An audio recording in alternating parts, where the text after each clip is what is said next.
Um, Hey, and welcome to November's AOT Learning Network webinar.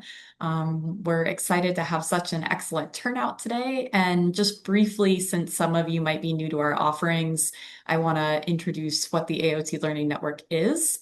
So I'm Brooke. I am AOT Implementation Manager as part of Treatment Advocacy Center's implementation team.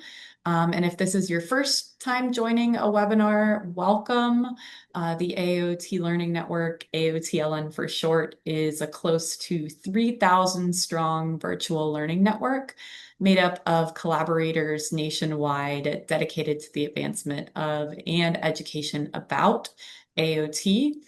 And in addition to sharing resources and other AOT related stuff, the network holds webinars and web chats. So if you were forwarded this webinar and you didn't register from one of our emails directly in your inbox, we would definitely encourage you to join the network for more events like this one. All the offerings are totally free, and I will drop the link in the chat to join shortly for those of you who aren't members yet. And then lastly, I just want to recognize my colleagues from Tax AOT implementation team on the call. Sarah, Jared, Shanti, and Amy. Hi, guys. All right, and now that housekeeping is over, let's get started. So I am honored to introduce today's presenter, Dr. Cindy Gipson. Dr. Gipson is the Director of Crisis and Justice Involved Services at AltaPointe Health, and also an Associate Professor of Psychiatry at the University of South Alabama. She has over 30 years of experience in mental health and has led crisis and diversion initiatives, served in the Alabama State Hospital System, and provided mobile crisis response in Texas.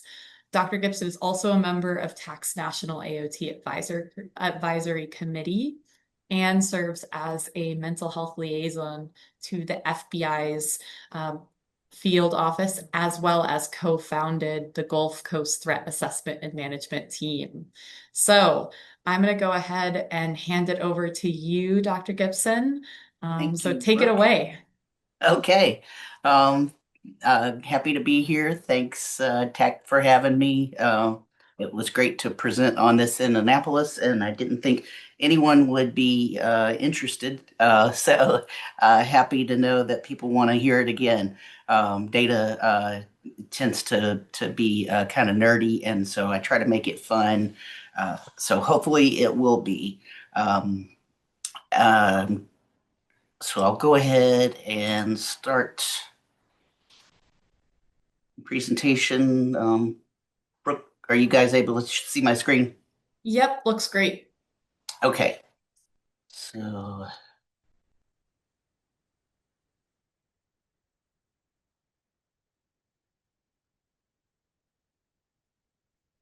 right. Sorry about that. Um, all right. So, assisted outpatient treatment in two Alabama counties.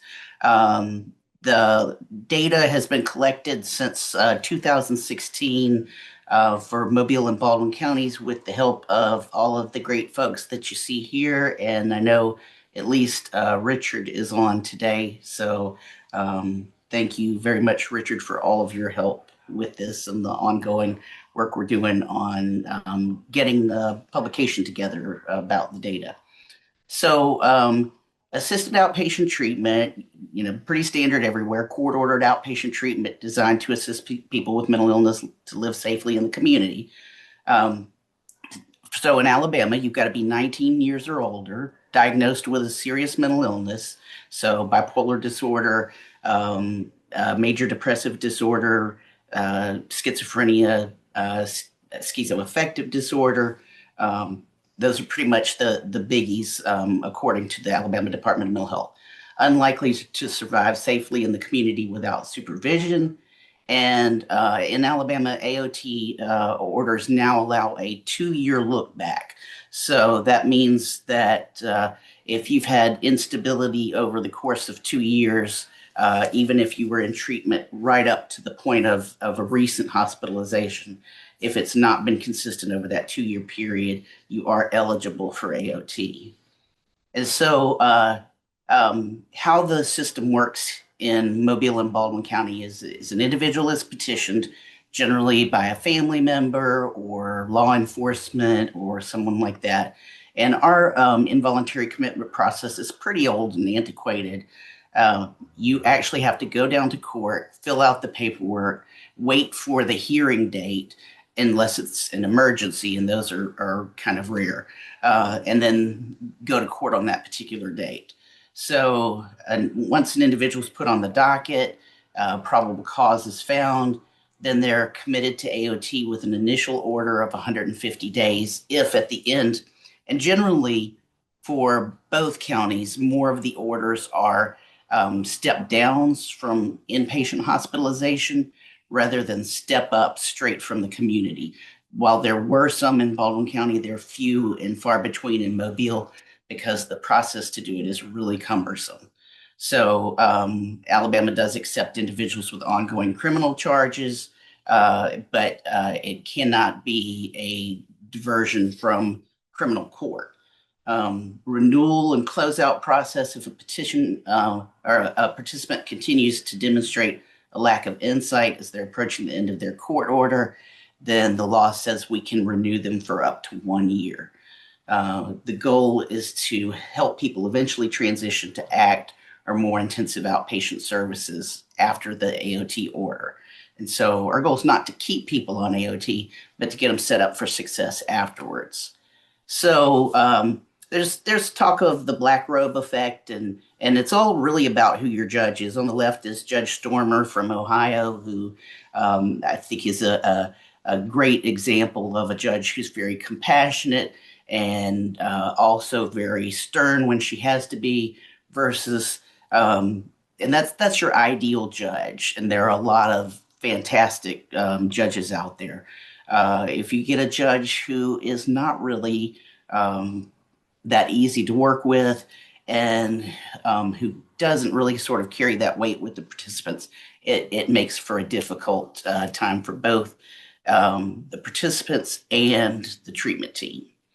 So in Baldwin, our time period is actually 2016 to 2020, and Mobile 2020 to 2024. And so we were one of the first SAMHSA grantees in Baldwin. And then when the second round of grants came out in 2020, we applied for Mobile County. AltaPointe Health covers Mobile, Baldwin, and Washington counties in the southern part of Alabama.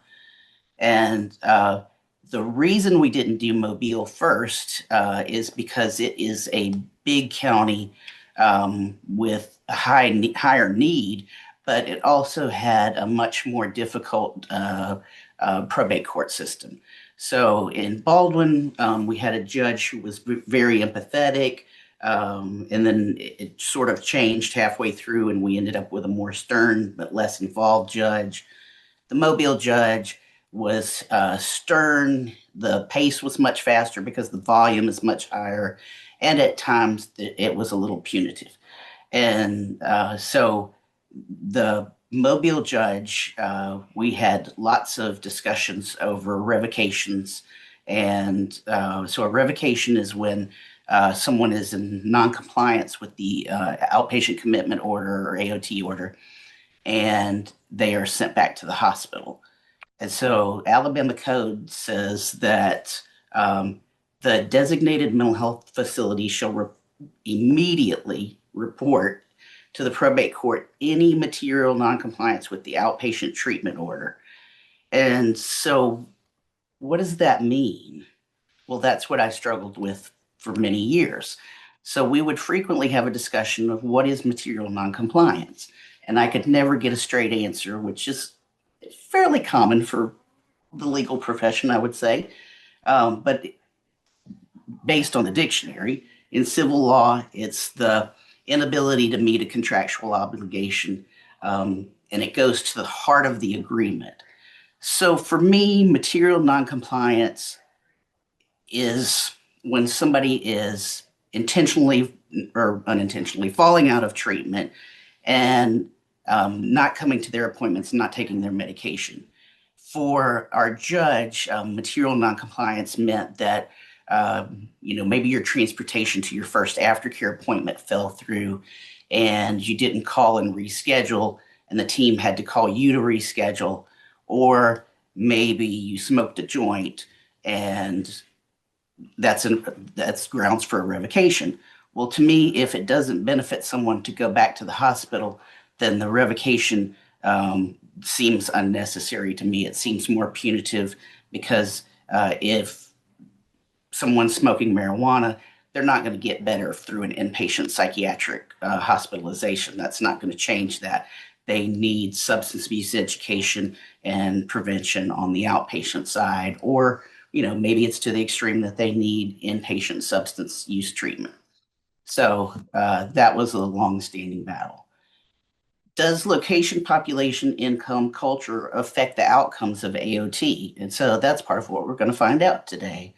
Um, the two counties are very, very different. So Mobile is the county in red here on the bottom left of the map, and Baldwin is the county in yellow. Baldwin is the biggest county in Alabama by land mass, and Mobile is one of the biggest by population. So you can see we've got a pretty significant difference here in both population, poverty levels, income, the rent.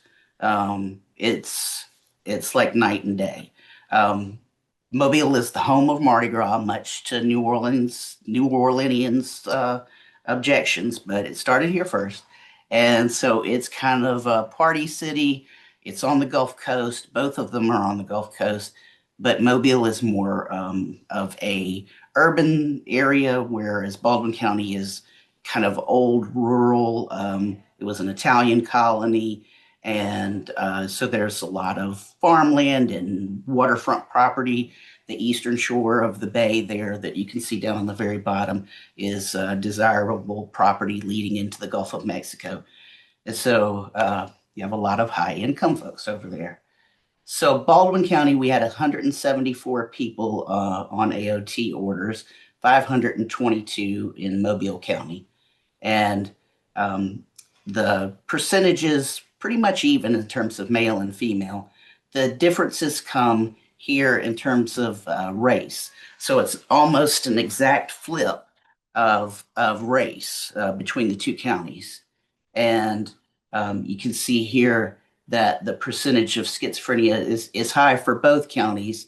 It is the number one diagnosis for people on AOT. And most of the Baldwin folks had Medicare, where in insurance pretty much similar. Uninsured was twice the number in Mobile County. Substance use considerably higher in Mobile County than Baldwin. It's a problem in both, but Mobile has a much bigger crime issue, drug issue, convenience store drugs, that kind of thing. So that further complicates things. Um, Baldwin County orders and renewals, we had 182 orders and across 74 individuals. 30 of those orders were renewed. So the average length on AOT was about 135 days. Um, and so 21 people were stepped up. So those were people who were able to go from the community, avoid a hospitalization, and take or participate in AOT. And let's see, on the Mobile side, 634 orders, 32 were renewed because that's also a very cumbersome process, but we renew them now more frequently than we did at ending in 2024. So the step ups were fewer. As I said, they were far more cumbersome. I don't think we did a single step up in that period of time, or one, actually, one step up in Mobile County. So Baldwin County, 166 had one enrollment and eight had multiple enrollments across that 4-year period. So when we get to Mobile, that starts to change. 433 had one, 71 people had two enrollments, 13 had three, and five people had four enrollments. So that's pretty much, they're staying on AOT, those four enrollments, during the entire length of the grant cycle. And this plays a huge part in the AOT population. And I stole this from TAC, so thank you for letting me steal it. The word is anosognosia, and it's also called a lack of insight. It's a common symptom of those who live with severe mental illness. And back in the day, like my background, I started working in the state hospital system in the early 90s. And so, as a therapist, they would say, you need to work with the patient to get them to gain insight into their mental illness. Well, that's an interesting concept because what we've learned over the years is with individuals who have severe mental illness and who have especially had it for a long time or who have gone untreated for long periods of time, they have this condition and they are unable to recognize their own illness, not because they don't want to, simply because they can't. It's a lot like with major neurocognitive disorder, where an individual can't recognize that they're losing their memory, and so there are structural differences in the brain that are changed because of this. And so it's not about AOT is not about being able to teach someone to gain insight. It's about repetition and building a routine and meeting them where they are. So if I have a participant who says, I don't have a mental illness, I don't know why I'm on this court order, then I would say to them, okay, we can agree to disagree about that. But I can tell you why you're on the court order. It's because you had four hospitalizations in the last 2 years. You have been to jail 6 times in the last 2 years. You had one use of force incident where you were nearly shot by law enforcement. So when you take your medication, those things don't happen. Can you agree to just take this injection every month? And we found that that works pretty well for most folks. So during AOT, pre and during AOT services in Baldwin County. So you can see the darker blue is before enrollment on AOT. Most folks were generally in services, um, but during AOT, those service counts go up, and we see that people are getting more treatment. And that's important because the treatment providers have to step it up too.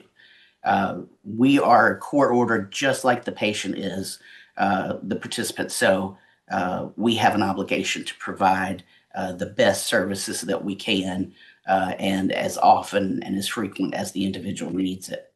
So you see a huge jump in case management before and after. And case management is really our staple service for AOT in both the Mobile and Baldwin programs. And every AOT program is different. Everybody designs them different.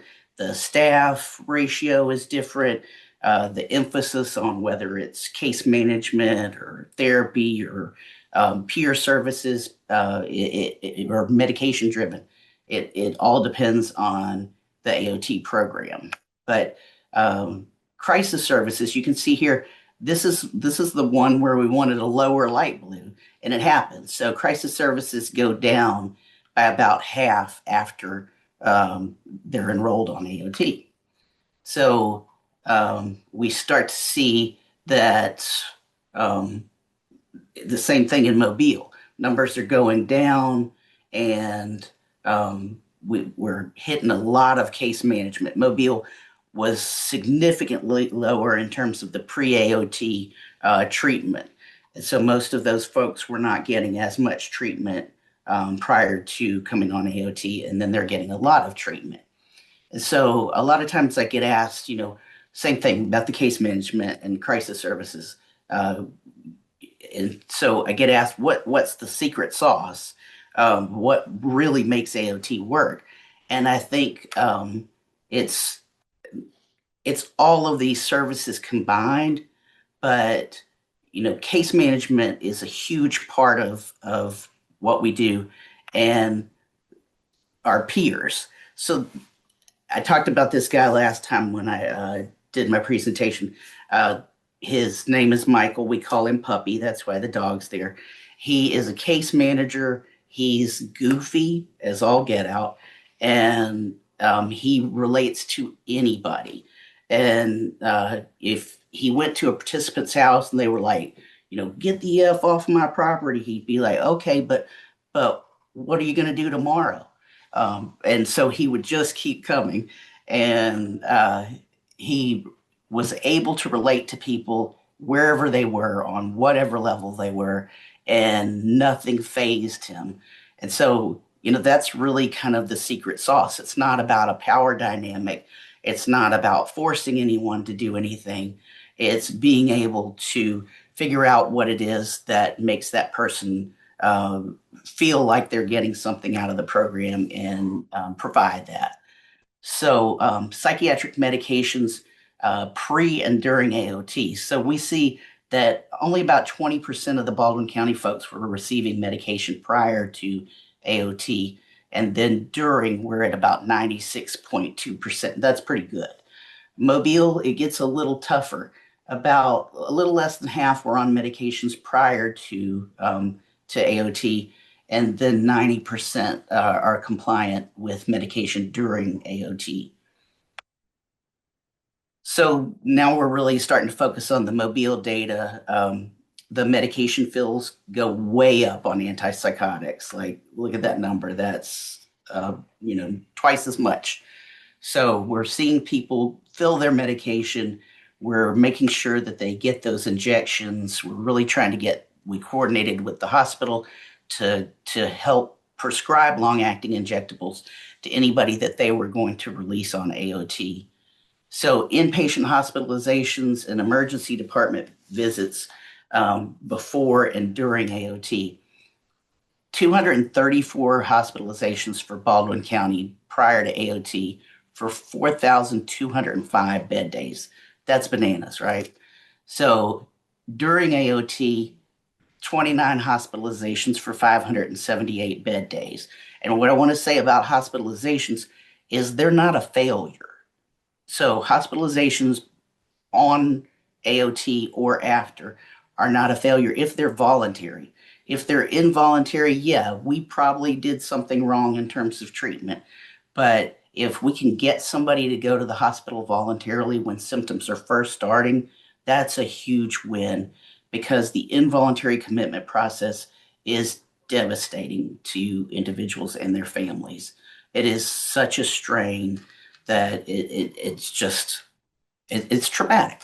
So, medical, mental health, or ER visits, 76 visits before, 36 during AOT. And a lot of that was law enforcement encounters where they got sent to an emergency department for immediate treatment after a run in with law enforcement. So, inpatient hospitalizations and emergency department visits for Mobile County, you see 109 hospitalizations for 12,393 bed days for 633 hospitalizations right there. That's a lot. um, so those numbers come down significantly while on AOT. And so do the mental health and or medical ER visits. I mean, that cuts in half and think about, how that affects the community. If you're going to the hospital for a heart attack and there are a bunch of folks in there waiting on psychiatric treatment that they're most likely not going to get in an emergency department, then how good is the care you're going to receive for your heart attack?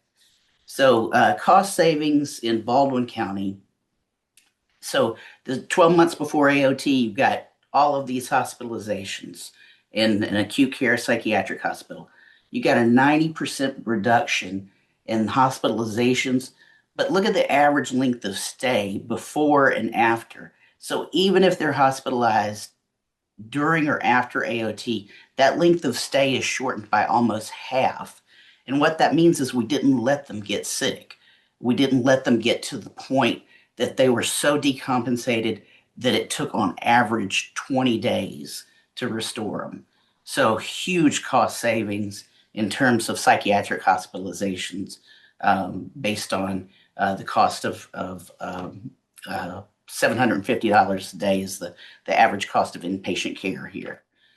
Mobile County, still, Mobile County is a much more difficult population, but still a 77% reduction in hospital days. So we have a population where we have much more poverty, substance use, um, uh, criminal behavior, all sorts of things working against folks. Okay, so here's a big difference I've failed to mention when talking about the two counties. Baldwin County has no homeless people.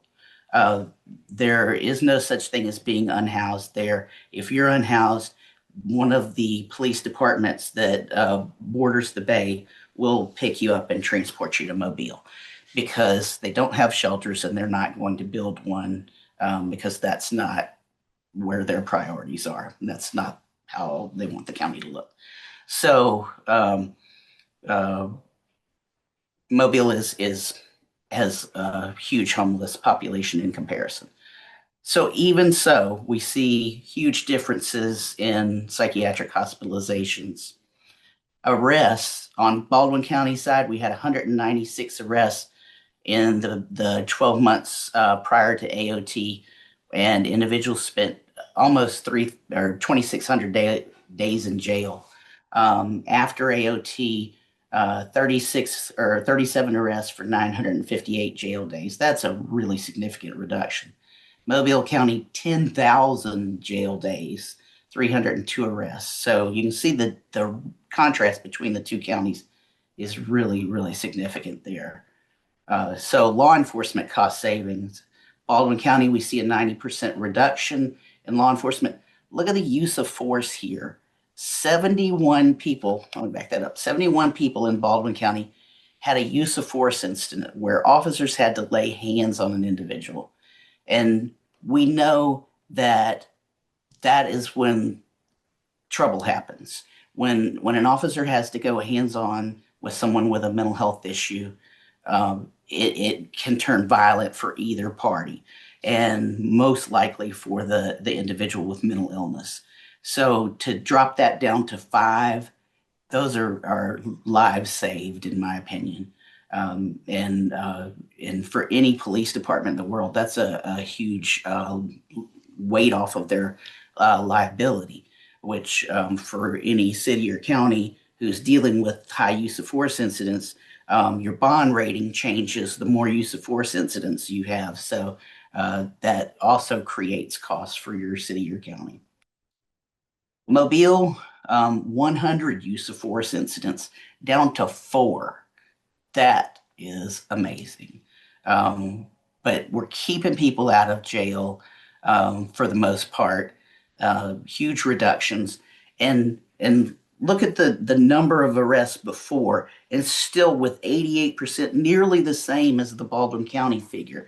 So that's where it got really interesting because we expected a significant drop in those percentages for Mobile County, and it just didn't bear out. So, like I said, huge differences in arrests involving use of force before and after AOT. Charges. So the bulk of the charges are like minor crimes, and we have since then put a couple of things into place, which I'll discuss more further down the road, that help with pre-arrest diversion and getting folks. We now have a crisis center that covers Mobile and Baldwin County that has temporary observation and extended observation chairs and beds, and so that's a huge diversion for law enforcement. They do have that first initial contact sometimes. We have iPads in their vehicles. They connect immediately to a clinician. We're like, oh, hey, that's so and so on AOT. Come on to the crisis center. We'll get your meds straightened out, or if they're having a issue with family, we'll get you a place to stay overnight and figure it all out in the morning. And so those are huge benefits to AOT, and that whole crisis system of care works together. AOT is a part of that. Um, so big changes in those numbers, and you can see um, Baldwin and Mobile. You've got uh, felony and misdemeanors here, more of your serious crime on the Mobile side than the Baldwin side, but still. Um, and so these are folks who were engaged in treatment before AOT. 86 or 18% were engaged before, 64%. Um, uh, I don't know what I'm trying to say here. So most folks continue with treatment. Substance use affects the number of people engaged in treatment significantly.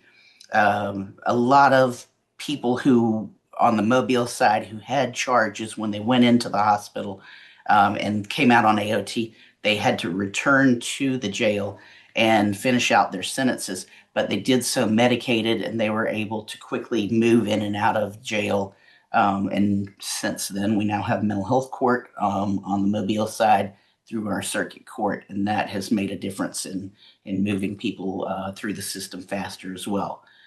So, one of the interesting things that Richard Van Dorn and I have been discussing over the last month or so is the fact that on the Mobile side, we started doing a thing where we sort of set patients up into different categories or participants in different categories, depending on their level of need.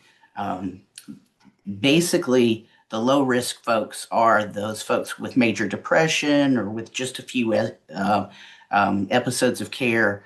Moderate intensity, those folks have some criminal justice involvement, multiple hospitalizations, but are relatively adherent to treatment under a court order. And our high folks are those folks who have what I call the not so fabulous five. And so that's a pretty significant personality disorder, such as antisocial personality disorder or borderline personality disorder, which is historically difficult to maintain treatment adherence. They have a substance use disorder that is co occurring with a serious mental illness. They are chronically unhoused.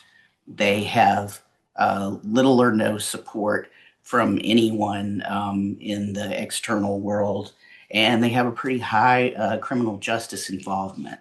So those are our high folks. Um, so by intensity, uh, the lows tend to be, um, I mean, the there are the diagnosis is more so on the highs tend to carry the schizophrenia diagnosis and bipolar, very few with major depressive disorder. Usually the big factor there is a concurrent personality disorder that interferes with the ability to remain engaged in treatment. And uh, then let's see. Yep. Co-occurring substance use disorder. You see in the low that it's only 38% versus the high where it's 72%. And that's pretty significant. So we're treating those groups differently. If you have someone, and this goes back to like risk needs responsivity and jail risk assessments. If you're treating an individual who scores low as a high, then you're most likely going to push that individual into becoming a high. So if we over service those individuals who are relatively low complexity or intensity, then we make them higher intensity folks in the long run. And if we underservice those high folks, then they're going to wind up back in jail. They're going to wind up on the news. We're going to wind up on the news with them. And we don't want that. So it's about tailoring the services to the individual and getting them what they need. And substance use treatment is tailored to that high risk group, and it's not necessarily that everybody in there or that only the highs get substance use treatment, but that's certainly a huge part of it. And so, routine outpatient services by minutes, by the greens or lows, the blues or moderates, and the reds or highs. Pretty consistent, except post AOT, the moderates are getting more services than the highs and the lows. Um, and so the interesting thing about this slide is those highs are still staying in treatment. So even after AOT, they're still engaged in treatment at almost 5 times the rate they were before AOT. Let that sink in for a minute. 5 times more likely to stay in treatment after AOT without the intensive level of support. They may step down to ACT or another intensive program, but they're still free of a court order and they're still, for the most part, staying engaged in services. Now, this is the ugly slide because that high group still has a lot of criminal justice involvement, or, well, this one's, yeah, criminal justice and substance use. So we're like, why? What's the deal? And I think people always ask me, what do you think about the fact that our state hospital shut down? And deinstitutionalization is a very complicated issue, and some clinicians believe it was the best thing that ever happened. Some believe it was the worst, and I tend to think that for this particular population who have that not so fantastic five, um, they were better served in state hospital systems than what we have done now, which the only structure they receive is in the criminal justice system. And I think that they go back to jail frequently because in some ways, and it's for petty crimes, nobody's murdering anybody, nothing like that, is that they crave that level of structure. And they'll go out, be free, they remain unhoused, sometimes unclothed. Are we better off than where we were in, say, the 2000s era of state hospitalization? Yes, state hospitals were horrific before the 2000s, and they should have been done away with for what they were doing back then. But they got better, and so I think in a way we threw the baby out with the bathwater for this particular population because they had 3 meals a day, a warm place to stay, a roof over their heads, and some sense of community. Whereas when they are living unhoused and heavily involved in substance use, they're not getting that. This slide, while it looks like absolute chaos, this is, I think, probably one of Richard's favorites uh, on this presentation. So the thing that's really hard to see about this slide, and you'll have to look closely, is the top group is the high intensity, high complexity group, and the bottom is the low group. And if you look carefully at the little red dots in that top group, that's jail before and after. And you see that there are red dots throughout, but a lot more before and in greater clusters. But that low group doesn't have that. And even with that high group, you start to see, for the most part, except for folks like this one right here, um, you start to see those dots spread further apart. And institutionalization, hospital spreads apart. Um, so it's helping despite that. So let's see.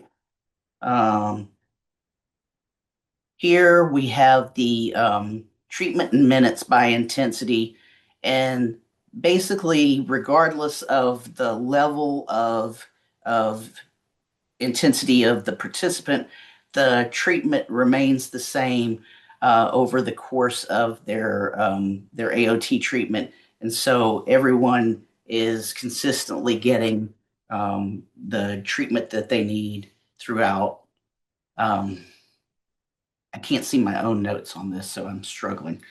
Um, Substance use. Obviously, we have much more complex issues with the substance use being part of that. And it definitely leads to more hospitalizations, more revocations on the Mobile side, but not so much anymore. There's been a judicial change that has helped with that. And like I said before about revocations, if there's no benefit to the person going involuntarily to a psychiatric hospital, then that's not our go-to in terms of revocation. It's really about getting the person the right treatment that they need for the issue that they're having. And this slide is really interesting because over all of the individuals, the longer you're in AOT, regardless of how many services you received or what category you're in, the longer in AOT, the fewer hospitalizations or crises that occur.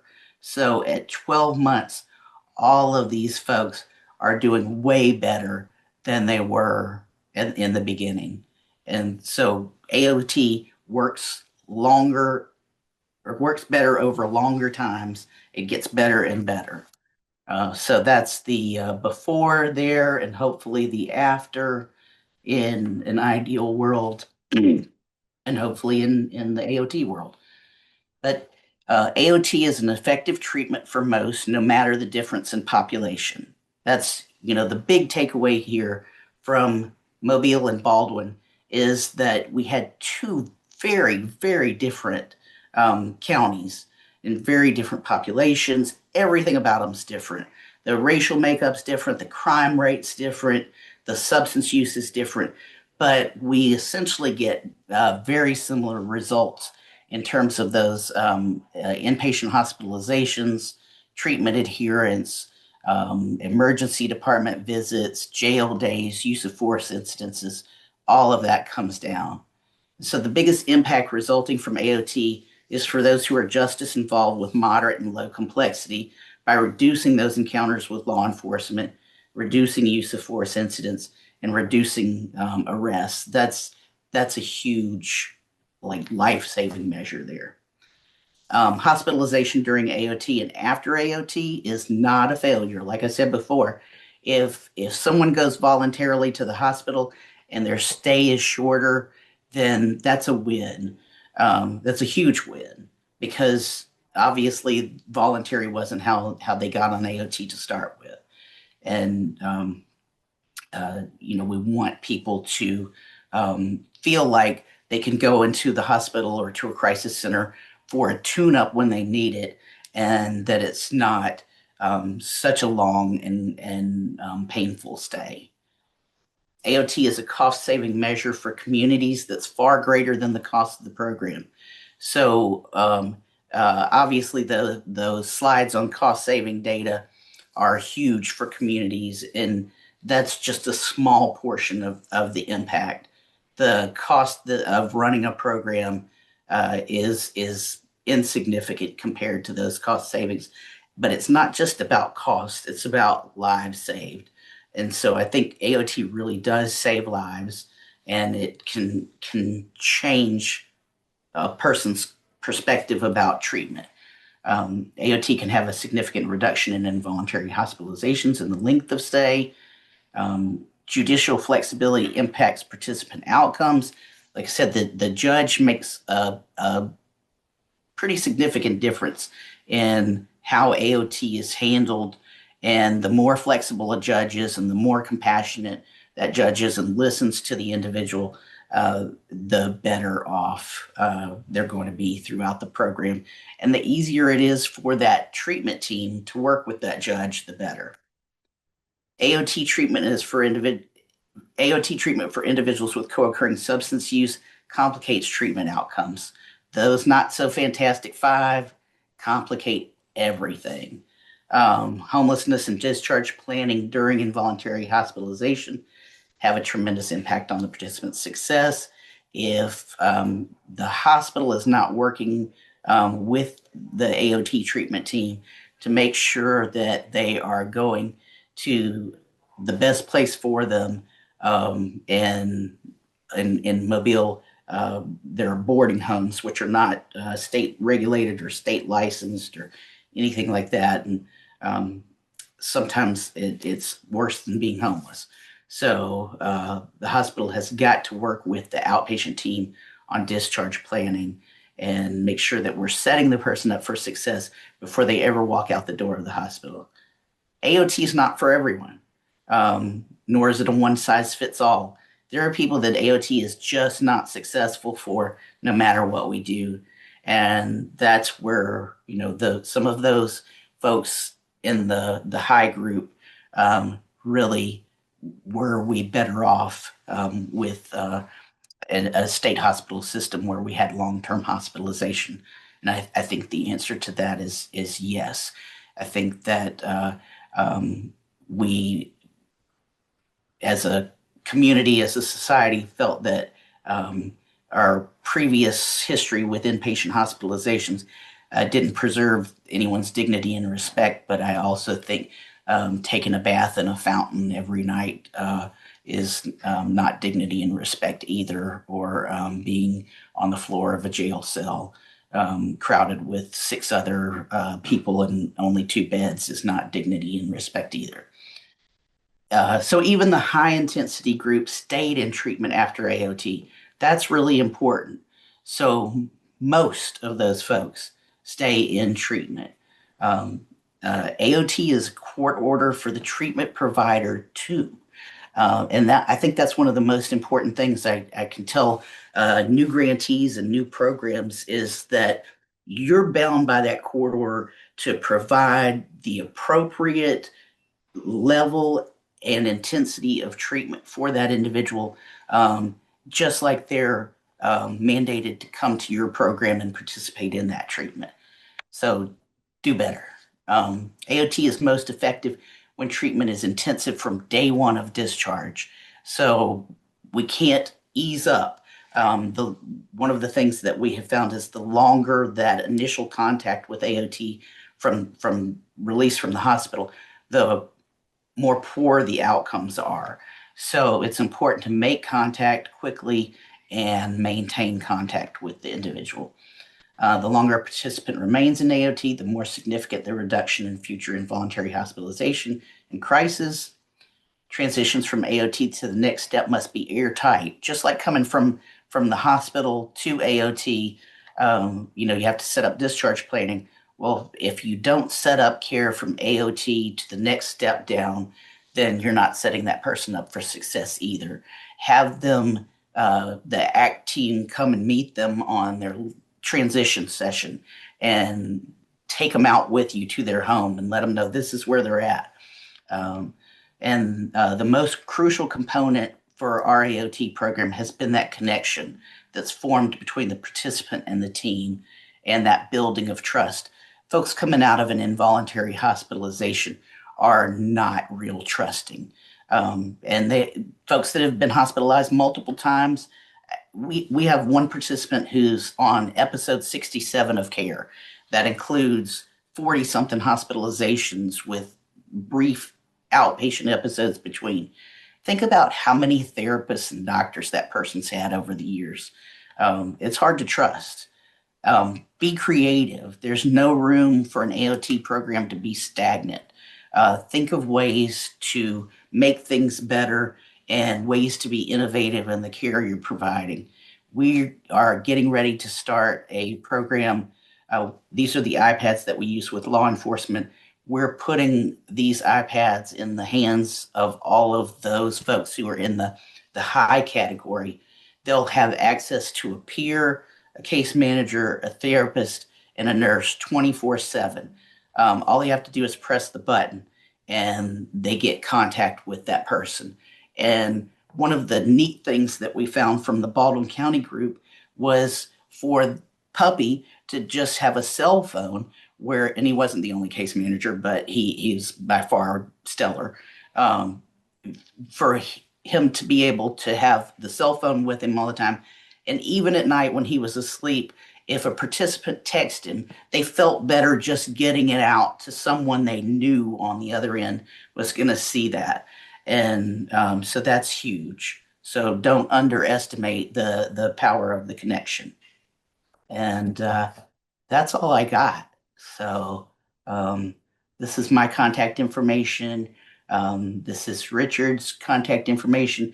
He's been our program evaluator for both grants. Well, not he was in a different capacity on the first grant, but Richard Van Dorn is an excellent data collection specialist, and if you ever need a program evaluator, he'll come through for you. So I think we are going to take questions now. Yes, and thank you so, so much, Dr. Gibson. I had no idea you didn't have your notes. I'm sorry that they weren't showing up for you. I missed that. I thought this was excellent. So, Oh, well, thank you. Felt like I talked and 90 miles an hour. no, no, no, no, no. It was a normal talking speed. But we do have a lot of questions. So I Okay. will just, I'll start with the first ones I'm seeing. Let's see here. Okay. Okay, so Sonia is asking if you collected data on how many people were dual eligible for Medicaid and Medicare, and then Yes. of those, how many exhausted their 190-day lifetime limit of inpatient psychiatric care. Good question, Sonia. One of the things I will tell you as a nerd is collect data on everything. There is nothing that you shouldn't be collecting data on, and if you can figure out a way to collect it, great. We did collect data on that, and um, uh, most did not have Medicare and Medicaid. We helped people with benefits through the process of AOT. That's just built in to what the team does. They're all SOAR trained. They help get people those benefits. And yes, most of our participants have exhausted their 190 days many, many years ago. And so the grant funding certainly helps, but the company that I work for is very committed to providing treatment regardless of payer source. So, and whoever handles an AOT program needs to be comfortable with that you're going to have some people whose insurance pays for other people's who doesn't. So, That makes sense. See, and Cindy is asking, would you attribute the low number of step up to the community to a lack of general awareness and understanding of SMI and symptoms? no, honestly, I would attribute it to the judicial process. I think the people who need AOT are getting it. They just have had to go to the hospital first. I think there is a lack of awareness, but in our case, that's not what affected the step ups. They were incredibly cumbersome, and by the time we got those in motion, the person had already decompensated to the point of needing the hospitalization. Um, it's a Got it. I flaw in think our we hear antiquated about system. that. Oh, sorry. No, I was going to say we that is what we hear about in other communities as well with step up. Yeah. Um, Christine just did a shout out saying we need a lot of puppies in this world. Amen to that. If I could clone him, I would. He's tried to leave us 3 times. He goes out into the real world and he's unsuccessful in any other job, mainly because our data collection specialist tells him what to do every minute of the day. But if I could have 10 more, I'd be grateful. Um, Sonia has another question. Okay. Um, was there a breakdown of how many of these individuals are unhoused? Yes, somewhere. I can't tell you that number off the top of my head. But on the Mobile group, it's really high. On the Baldwin group, it's really low. Almost all of that high group on the Mobile side has housing insecurity of some sort. Either they're couch surfing or they're unhoused chronically. And those folks are really hard to track. And if you're thinking that the iPads are going to get pawned by those folks, you're wrong. They got a tracking device on them, and they're a one app iPad, and no pawn shop in the area wants to touch them. That's smart. Um, Bronwyn is asking if they will be able to get a copy of your slides. Sure. Awesome. And Charisse is just commenting that unfortunately in California, they will not let their loved one voluntarily check in at the hospital, which is a shame because he was trying to get ahead of psychosis. Oh, wow. Yeah, crisis centers have come to Alabama, started in 2020, and ours here in Mobile is a 16 recliner unit for up to 23 hours. And then we have 6 beds for extended observation for up to 7 days. And then a withdrawal management unit. And the police having those iPads and being able to bring people is exceptional, but people just being able to walk in and say, I got to get my medication right. And AOT participants come through the crisis center every day because their program's co-located here. And so the team will be like, I think they need to stay overnight. And that's, I mean, we haven't looked at the data on that yet, but I think that that's a game changer as well. Access to voluntary treatment is critical. I'm going to pop over to the Q&A. Lisa is asking if there are data outcomes for people after they complete AOT. Yes.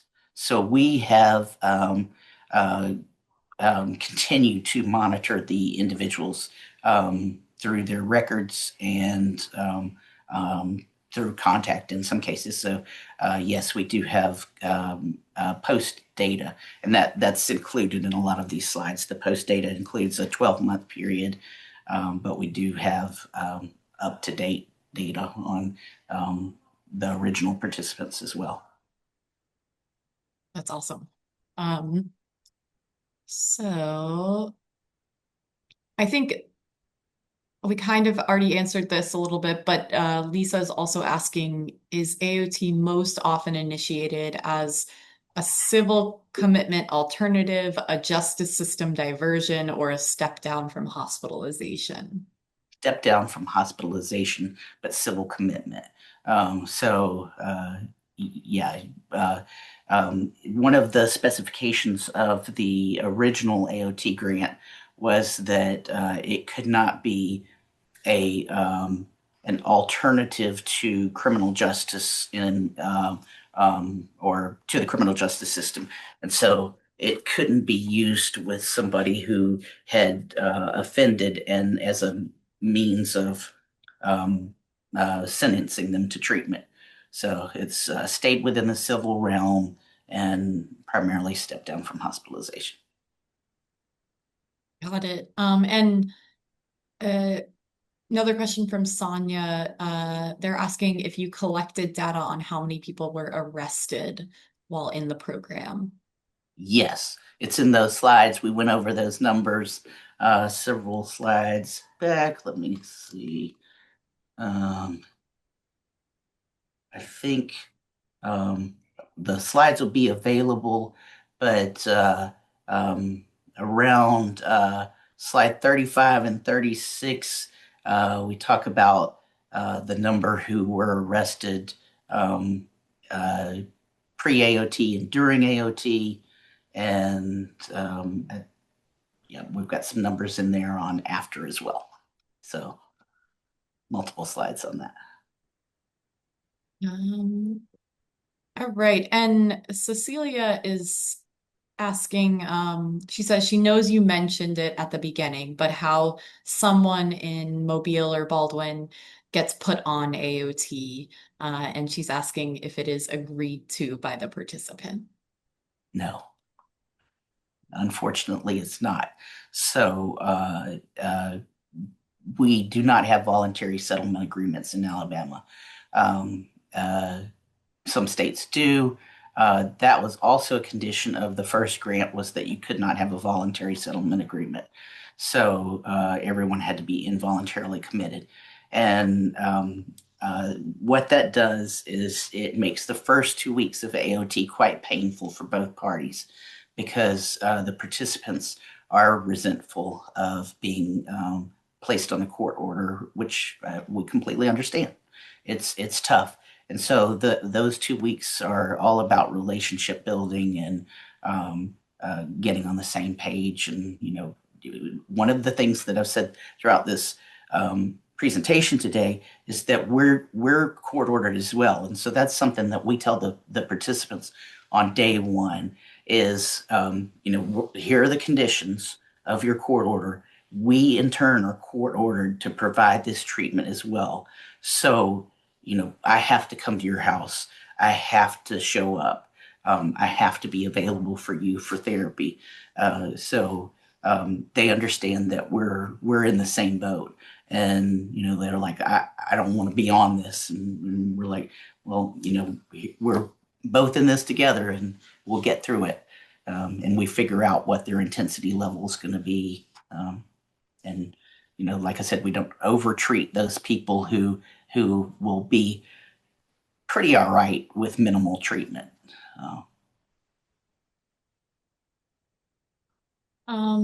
So this might require a somewhat longer answer, and Evelyn, our team can follow up with you separately. But Evelyn is sharing that, as we know, Texas has AOT in the law, but in Sherman, the program's not offered due to budget limits. And it's asking what steps might they take to implement AOT in communities that lack it, and kind of what it would take financially, clinically, and administratively. Um, and then follows that with, can it be implemented through the local mental health agency before people reach crisis or jail? Yeah, I think so. So both of our grants have ended. Baldwin long since ended.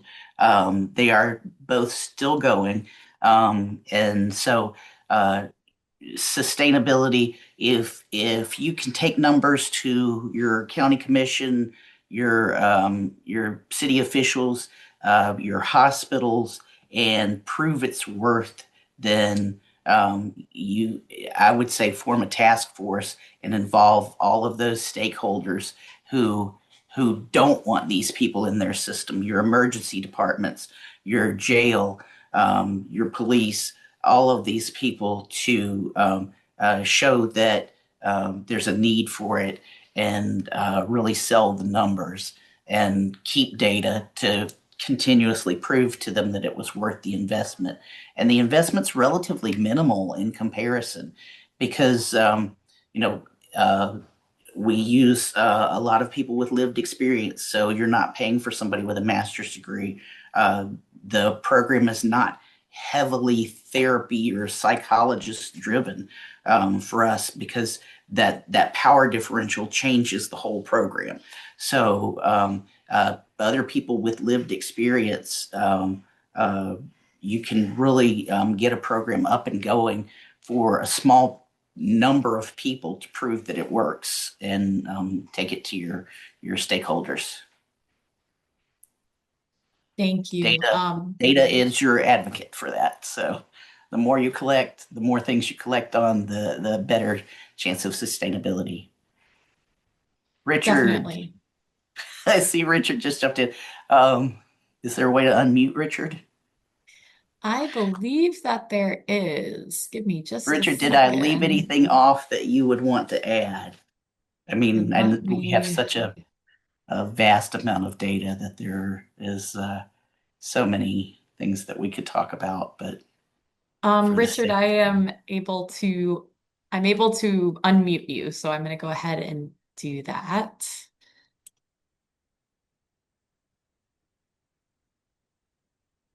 You should be Show your good. beautiful face, Richard. No, no face, just voice.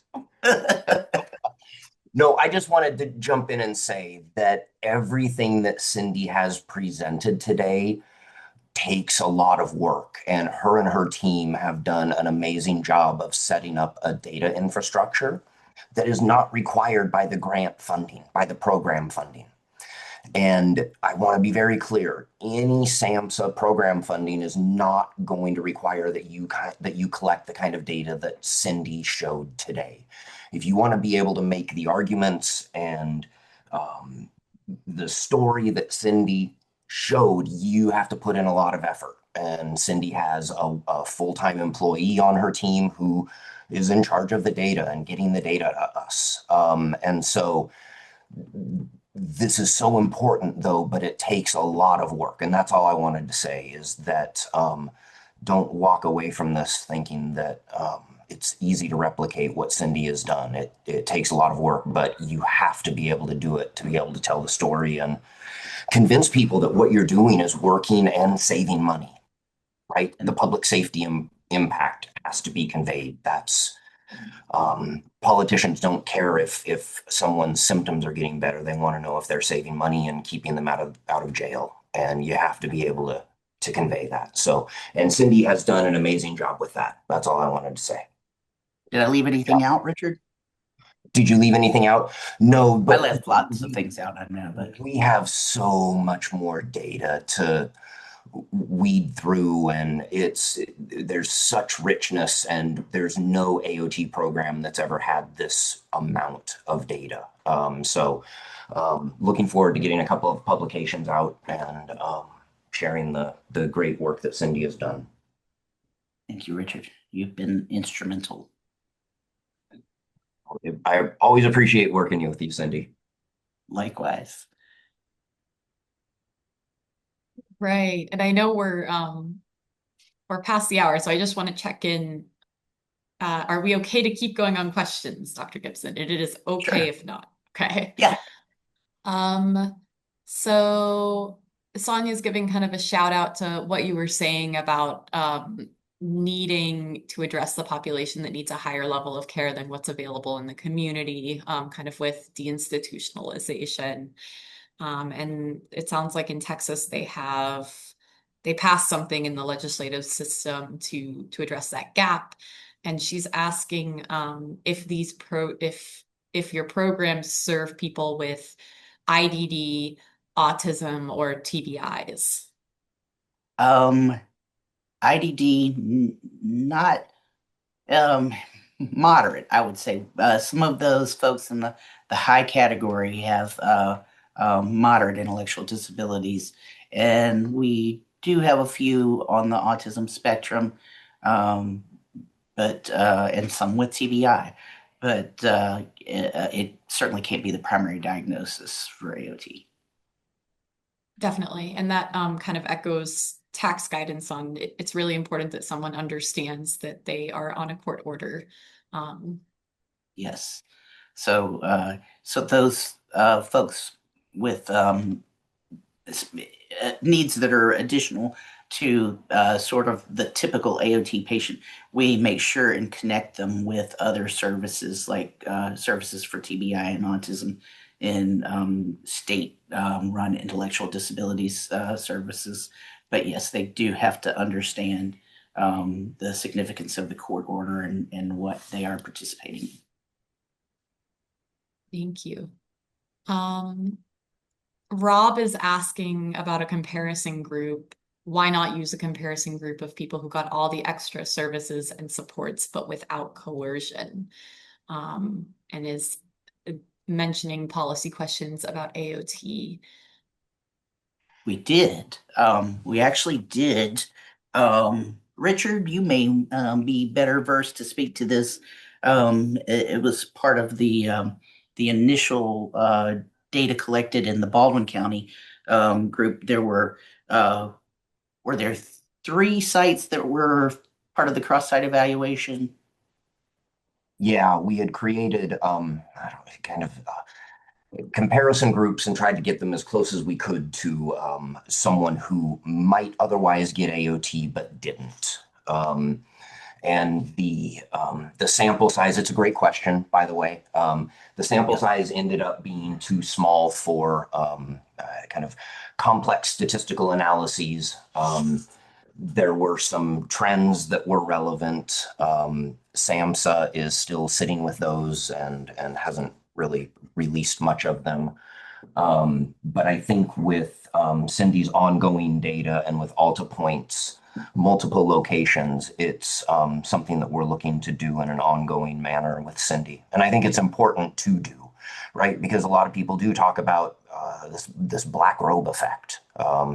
And I don't know if a lot of people or if everyone caught it, but the data that Cindy presented today, the treatment effect lasts past AOT, past the end of the court order. So something's happening there. People are sticking around in treatment. And so people talk about the black robe effect. And so having a comparison group, not an RCT or anything like that, but just a natural comparison group who doesn't have AOT is something that a couple of evaluations have done. We did it also in New York. So we'll continue to do it. But it's a good question.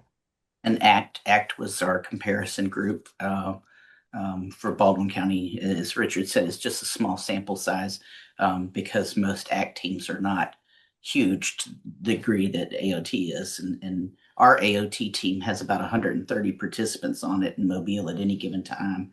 And so that's more than the ACT team for our entire area here. So it's really hard to get a good comparison. But That makes sense. Thank you. sure. Um, Malcolm is asking if people on AOT in your programs actually receive more services. Yes, no doubt. They receive significantly more services than assertive community treatment or ACT team. And part of that is because of the hours of the program. So both Mobile and Baldwin were set up on a model where I was like, we have to go beyond the traditional 8 to 4:30 Monday through Friday treatment model because that's what's been offered to these folks and it's not working.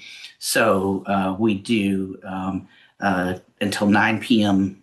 7 days a week. So they have treatment available to them. And now with the iPads, it'll be immediate 24/7 versus, just sort of having a warm line at night in the past.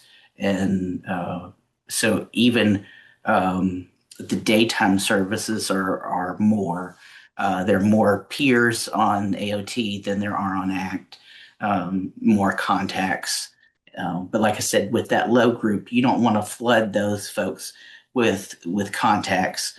It is good to get out into people's homes and see how they're living and see what the dynamics are and some of the things that like we've had a lot of success in getting education for families and getting families reunited after bridges were burned and that sort of thing. But um, I don't even know where I was going with that. What was I talking about? More services. If Yes. they were, So yes. yeah, definitely. The there's just a difference in the treatment team as a whole as compared to the ACT team, where I think that court order does play a black rub effect for the treatment team more so than the participant, because we know that the documentation's under scrutiny, that these people with high criminal justice involvement are we don't want that involvement. We don't want them to have something terrible happen to them. And so that intensity level carries through to the staff, and there's just much more intentionality in the treatment. And I wish all treatment was that way. I wish it was across the board, and then maybe there'd never be a need for AOT. But that's just not the nature of how people work, unfortunately. So, Definitely. There's a couple thanks and some accolades in here. Carol says in all caps, airtight discharge plan, yes. yes. Um, Jamie's asking, who did you say was available to the participants on the tablet? Oh, peers, case managers, therapists, nurses. So, The whole gambit. yep, they can actually pick. There's a button. If they don't specify who they want, it's going to go to a peer. But they have the ability to specify who they want to talk to before it makes the call. So they ring to different hunt groups. That makes sense. Let's see. Jessica is asking if it would be okay to share your presentation with their local law enforcement. Yeah, I mean, I think this is being recorded, right? Yes. Yes, so yes. I'm a huge proponent of my background is I work uh, as a first responder in Texas to 911 calls from mental health. And so, huge proponent of CIT training, of in service training for law enforcement that involves mental health. And I work as the mental health liaison for the FBI. And so, the more information law enforcement has, unfortunately, they are the de facto first responders in a mental health crisis. That's the shift in the system due to deinstitutionalization.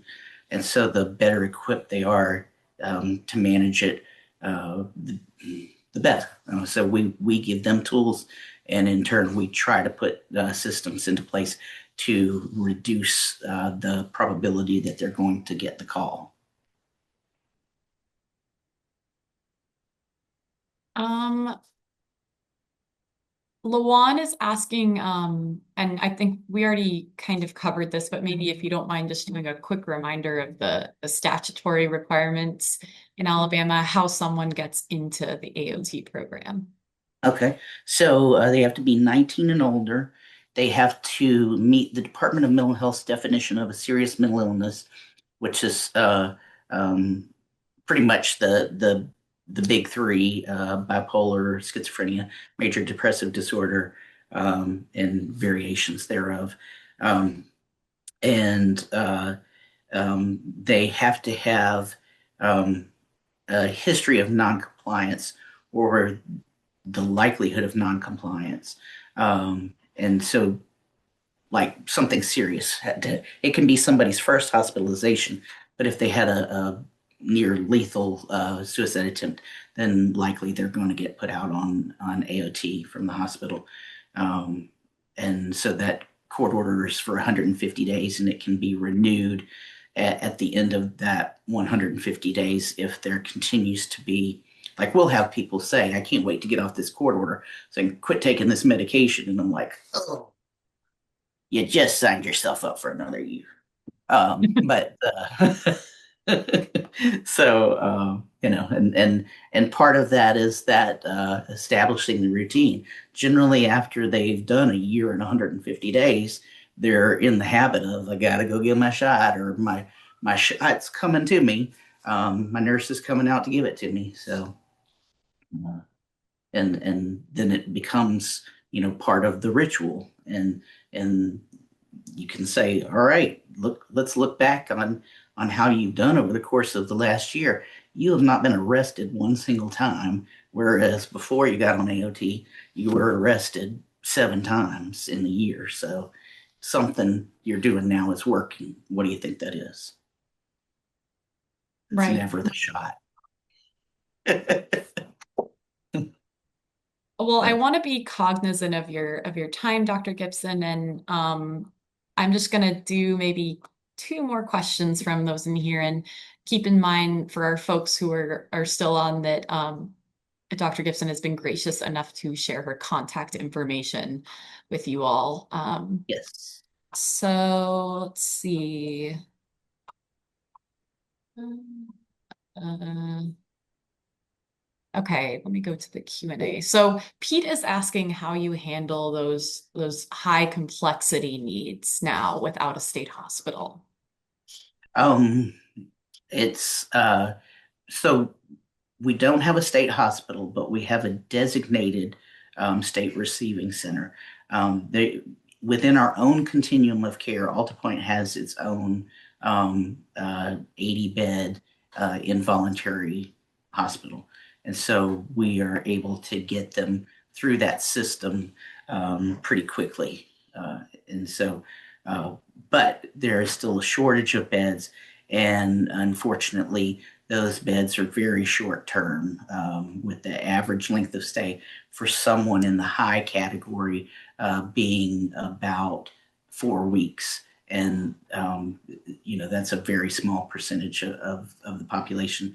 But it's that, sort of the Pareto principle that 20% takes up 80% of the services across multiple agencies. So, working together with all of those agencies to get those numbers down and keep those folks in treatment. But like I said, that's that group that I think we did the disservice to by eradicating all long term state hospitalization. We have one long term facility in the state. It's in Tuscaloosa, which is about 4 hours away.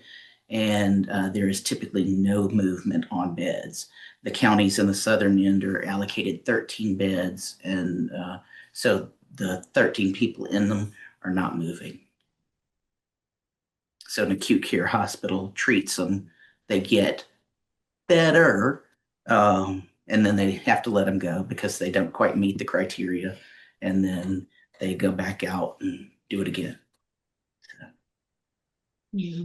Um, well, I think I'm gonna say we'll wrap up for questions, but I do want to say that there's lots of lots of nice comments in here, and in particular, I want to where did that go?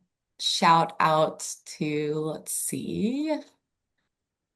Well, now I'm aha. Okay, Patricia is saying that Alabamians, I'm not sure how that would be pronounced, Ladder. are okay. Are really fortunate to have visionaries like y'all who have understood the value and facilitated the development of this, and mentions that you're years and years ahead of their state. Oh, well, thank you. So shout out to I you. appreciate that. And we just keep plugging away. Yeah. Um, well, this has been incredibly informative. I know that uh, we're almost to 4:30, so thank you everyone for your Yeah, engagement and the thank you. questions, for being thoughtful, and thank you so much, Dr. Gipson. We are very grateful, and we're going to um, really appreciate this recording as well, so that people can continue to learn. And as always, the sign off is a little awkward because when I hit end, we all disappear. Yeah. So, All right. Well, thank you. Thank you all for listening and for being a part of it. all right, have a lovely rest of your day. You too. Bye. Bye, everybody.